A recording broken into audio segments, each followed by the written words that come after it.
दोस्तों, इस फिल्म से ये सीख मिलती है कि ऊपर वाले ने अगर आपकी सुपारी ले रखी हो तो इस दुनिया में हमें कोई नहीं बचा सकता। ये मैं क्यों कह रहा हूँ ये सब आपको वीडियो को लास्ट को पता चलेगा, इसलिए वीडियो को पूरा देखें। फिल्म की शुरुआत में हम देखते हैं एक कपल अपने बेटे को लेकर डेना नाम की औरत के पास आते हैं।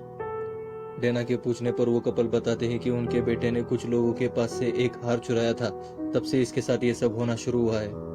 फिर आगे हम देखते हैं डेना अपने ताकत से उस पर कुछ रिचुअल कर रही थी कि तभी अचानक वहां पर एक कोई शैतानी ताकत आकर सबको मारने लगती है। इन सब में शैतान से डरकर वो लड़का नीचे गिर जाता है। तभी हम देखते हैं कि वहां पर नरक का दरवाजा खुल जाता है और उसमें से उस बच्चे को कई हाथ उसको अंदर खींच लेते हैं। आगे हम क्रिस्टिन नाम की एक खूबसूरत लड़की को देखते हैं जो एक बैंक में लोन डिपार्टमेंट में काम कर रही होती है, जो कि उनके बैंक में असिस्टेंट मैनेजर की पोस्ट खाली थी। उस पोस्ट को पाने के लिए क्रिस्टिन बहुत मेहनत कर रही थी, लेकिन अभी असिस्टेंट मैनेजर की पोस्ट के लिए स्टू नाम का न्यू एम्प्लॉय उसका बहुत बड़ा अराइवल कंपटीशन बन चुका था। हम देखते हैं स्टू हर बार अपने मैनेजर को मस्का लगाता रहता था। इससे क्रिस्टिन काफ़ी परेशान हो जाती थी। उसे डर था कि स्टू मैनेजर को इम्प्रेस करके असिस्टेंट मैनेजर की पोस्ट उससे पहले पाना चाहता है। आगे हम लंच ब्रेक में क्रिस्टिन को उसके बॉयफ्रेंड क्ले के साथ देखते हैं। क्रिस्टिन उसे एक रेयर कॉइन गिफ्ट देती है, जिससे क्ले बहुत ही खुश हो जाता है और उस कॉइन को एक एनवेलप में डालकर अपने पास रख देता है। दोस्तों, क्ले ने जिस एनवेलप में उस कॉइन को डाला है, इस सीन को आप याद रखें, इसका आगे हमें बहुत इंपॉर्टेंट रोल आते हुए दिखेगा। आगे हम देखते हैं थोड़ी देर बाद बैंक में एक गानुश नाम की बूढ़ी औरत आती है। वो क्रिस्टिन से अपने लोन एक्सटेंशन पर रिक्वेस्ट करती है, लेकिन क्रिस्टिन अपने असिस्टेंट मैनेजर की पोस्ट को पाने को लेकर अपने काम में मैनेजर को इम्प्रेस करना चाहती थी, इसलिए क्रिस्टिन गानुश की कोई मदद नहीं कर पाती। आगे हम देखते हैं गानुश उससे बहुत रिक्वेस्ट करती है, लेकिन क्रिस्टिन उसकी कोई मदद नहीं कर पाती, इसलिए गानुश को लगता है कि उसने उसका बहुत बड़ा अपमान किया है, इसलिए गानुश वहां से गुस्से से चली जाती है। रात में क्रिस्टिन की शिफ्ट खत्म होने के बाद वो अपनी कार में जाती है, तो उसे वही बूढ़ी औरत उसके कार में दिखाई देती है। गानुश उसे कहती है कि तुमने मेरा बहुत बड़ा अपमान किया है, इसलिए वो उस पर हमला करती है। उन दोनों में हाथापाई हो जाती है। उसी में गानुश क्रिस्टिन के जैकेट का एक बटन लेकर उस पर कुछ मंत्र पढ़ती है और वो बटन उसे वापस हाथ में देकर वहां से चली जाती है। अगले सीन में हम देखते हैं कि क्ले और क्रिस्टिन एक जगह अपना फॉर्चून देखने जाते हैं। वहां पर उन्हें राम मिलता है। राम क्रिस्टिन के हाथ को देखकर उसका फॉर्चून देखने लगता है। उसी समय उसको बटन के बारे में बात करना शुरू करता है और थोड़ी देर बाद राम को एक शैतानी ताकत का अंदाज होता है। राम घबराकर उन्हें उनकी फीस वापस देकर वहां से चले जाने के लिए कहता है, लेकिन क्रिस्टिन उससे बार बार पूछती है। तब राम बताता है कि किसी ने उसे श्रापित किया है, जिससे लामिया नाम का शैतान उसे कुछ ही दिनों में अपने साथ नर्क ले जाएगा। लेकिन क्ले एक नास्तिक होता है। क्ले इन सब बातों को इग्नोर कर क्रिस्टिन को घर छोड़ता है, लेकिन हम देखते हैं घर पर क्रिस्टिन के साथ बहुत ही अजीब घटनाएं शुरू हो जाती हैं। रात में क्रिस्टिन को एक बहुत बुरा सपना आता है, जिसमें उसे गानुश दिखाई देती है। वो उसके सीने पर बैठकर अपने मुंह से कीड़ों की उल्टी कर देती है। फिर अगले दिन हम देखते हैं बैंक में क्रिस्टिन के नाक से अचानक खून आना शुरू हो जाता है, जो कि बहुत ही डरावना होता है। इन सबसे घबराकर क्रिस्टिन सोचती है वो जाकर गानुश से माफ़ी मांग लेगी, इसलिए वो गानुश के घर चली जाती है। लेकिन वहाँ उसे उसकी पोती मिलती है, जो उसे बताती है कि गानुश अब इस दुनिया में नहीं रही। राम क्रिस्टिन को जानवरों के सैक्रिफाइस के बारे में बताता है। इन सब से बचने के लिए उसे किसी से जानवर का सैक्रिफाइस देना पड़ेगा।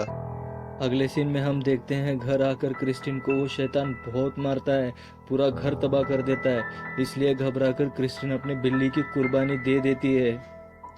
फिर आगे हम देखते हैं क्रिस्टिन को अपने माँ बाप से मिलाने के लिए क्ले उसे अपने घर लेकर जाता है, लेकिन वहाँ टेबल पर खाने में क्रिस्टिन को गानुश की आंख दिखाई देती है। इसलिए क्रिस्टिन इन सब से परेशान होकर वहाँ से चली जाती है। क्रिस्टिन वहाँ से सीधा राम के पास जाती है और उस पर गुस्सा होती है, क्योंकि बिल्ली की बलि देने के बाद भी क्रिस्टिन के साथ वो सब चीजें वापस वैसे ही हो रही थी।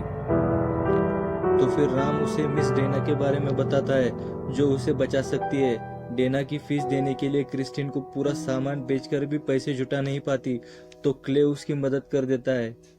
आगे राम क्रिस्टिन को मिस डेना से मिलवाता है। ये वही डेना होती है जो फिल्म की शुरुआत में हमें दिखाई गई थी, जो कि अब बूढ़ी हो चुकी है। आगे डेना क्रिस्टिन को बताती है, रिचुअल के समय जब लामिया उसके शरीर में आएगा तो उसका हाथ उस बकरे पर रख दे। जिसके बाद लामिया बकरे के शरीर में जाने के बाद उसका असिस्टेंट बकरे का सिर काट देगा, जिससे लामिया खत्म हो जाएगा। लेकिन आगे हम देखते हैं क्रिस्टिन ने डेना ने जैसा कहा वैसा ही किया हुआ होता है। लेकिन जब बकरे का सिर काटने का समय आता है तब बकरा अपनी जगह से हट जाता है और वो बकरा सीधा असिस्टेंट के हाथ पर जोर से काट लेता है। आगे हम देखते हैं लामिया असिस्टेंट के शरीर में आने के बाद वहां सब पर हमला कर देता है और क्रिस्टिन ने जिस बिल्ली को उसे बलि के तौर पे दिया था वो बिल्ली भी वही फेंक कर उस पर हमला करना शुरू कर देता है। लामिया अब क्रिस्टिन को मारने ही वाला था, तभी डेना बीच में आकर उसे बचा लेती है और लामिया को वहां से भगा देती है। लेकिन इन सब में लामिया से लड़ते लड़ते डेना बहुत कमजोर हो जाती है, जिसके की वजह से डेना की वहीं पर मौत हो जाती है। क्रिस्टिन को लगता है कि वो बच गई, लेकिन तभी राम उसे बताता है कि अभी वो तुम बची नहीं हो, हमें बकरे को मारना था लेकिन हम बकरे को मारने में असफल हुए, इसलिए लामिया तुम्हें मारने जरूर आएगा। राम क्रिस्टिन को बताता है कि उसके पास सिर्फ आज की रात है खुद को बचाने के लिए। राम उसे वो शापित बटन किसी और को गिफ्ट देने के लिए कहता है, जिससे वो शाप किसी और को लग जाएगा और क्रिस्टिन खुद तुम बच जाओगी। उसके बाद क्रिस्टिन को हम एक रेस्टोरेंट में देखते हैं। क्रिस्टिन उस बटन को गिफ्ट देने के लिए बहुत से लोगों को देखती है, पर वो उन्हें वो बटन नहीं दे पाती। तभी उसे याद आता है स्टू, जिसने असिस्टेंट मैनेजर की पोस्ट को धोखे से पाने में बहुत कोशिश की थी। क्रिस्टिन उसे वो गिफ्ट देने वाली होती है, लेकिन वो स्टू के भी वो गिफ्ट नहीं दे पाती। फिर क्रिस्टिन वहां से सीधा राम के पास जाती है और वहां राम के पास जाकर वो उससे पूछती है कि क्या हम ये बटन किसी मरे हुए इंसान को गिफ्ट दे सकते हैं। उस पर राम बोलता है कि हाँ, हम इस बटन को मरे हुए इंसान को भी गिफ्ट दे सकते हैं। राम की बात मानकर क्रिस्टिन वहां से सीधा कब्रिस्तान की ओर निकलती है और वो वहां जाकर गानुश की डेड बॉडी को कब्र से बाहर निकालना शुरू करती है। बहुत मेहनत करने के बाद वो उसकी कब्र को खोदकर वो बटन उसके मुंह में घुसाकर वहां से आ जाती है। अगले सीन में हम देखते हैं अब क्रिस्टिन बहुत ही खुश है और वो खुशी से अपने बॉयफ्रेंड क्ले के साथ वेकेशन मनाने के लिए निकलती है, क्योंकि उसने अपने आप को इसने बड़े शाप से खुद को आज़ाद कर लिया था।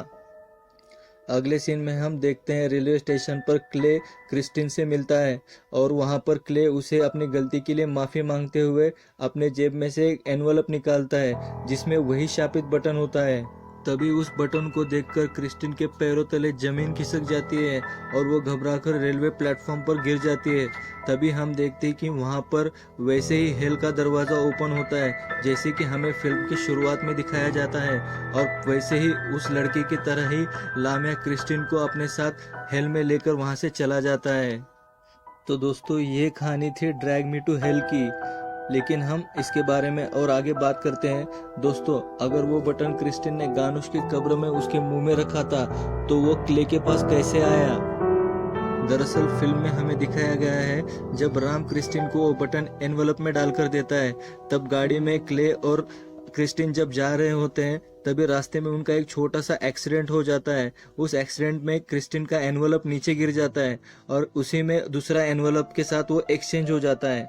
का मतलब क्रिस्टिन के पास जो एनवलप आया था वो वही एनवलप है जो क्रिस्टिन ने एक रेयर कॉइन गिफ्ट देने के बाद क्ले ने अपने पास वो रखा था, और वो उसी एनवलप के साथ एक्सचेंज होकर वो कॉइन वापस क्रिस्टिन के पास आ गया था। यानी कि क्रिस्टिन ने गानुश के मुंह में जो एनवलप डाला था उसमें वो रेयर कॉइन था जो उसने क्ले को गिफ्ट दिया था। दोस्तों, आशा है कि मेरी एक्सप्लेनेशन आपको पसंद आ रही है। प्लीज़ मेरे चैनल को सब्सक्राइब करें और वीडियो पसंद आया तो वीडियो को लाइक करें, इससे मुझे बहुत अच्छा लगता है। दोस्तों, एक वीडियो बनाने में बहुत समय और बहुत एनर्जी लगती है। अगर आप मेरे वीडियो को लाइक करेंगे, मेरे चैनल को सब्सक्राइब करेंगे, तो मैं आगे चल के आपके लिए ऐसे ही एंटरटेनमेंट भरे हॉरर मूवीज़, एंटरटेनमेंट भरे कॉमेडी मूवीज़ लेकर आऊँगा। Thank you for watching this video.